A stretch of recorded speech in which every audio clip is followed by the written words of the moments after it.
Well, the seafood you buy at the supermarket may not always be what it says on the label. John Potter looks into a new report that found 1 in 5 samples of fish tested from markets and restaurants was mislabeled.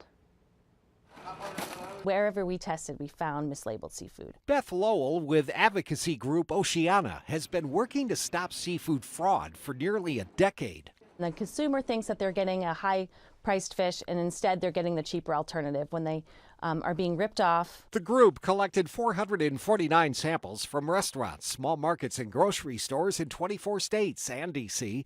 and found 1 out of 5 samples were mislabeled. 1 in every 3 businesses visited sold at least one item that was not labeled correctly. The biggest offenders, snapper and sea bass, with 42% and 55% of the samples found to be fraudulent.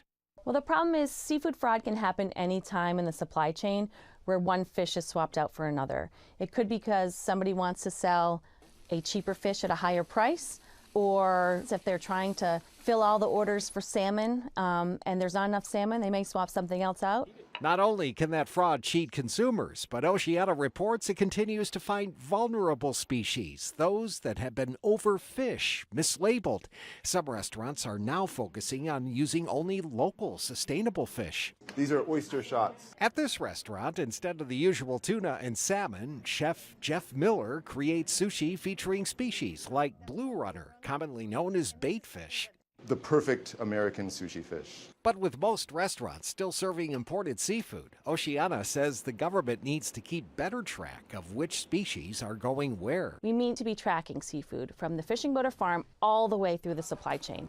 Covering the story, John Potter, 2 News. Well, last year, the government started a monitoring program for some seafood, but Lowell says only 13 species are being tracked, and once in the U.S., they're no longer followed.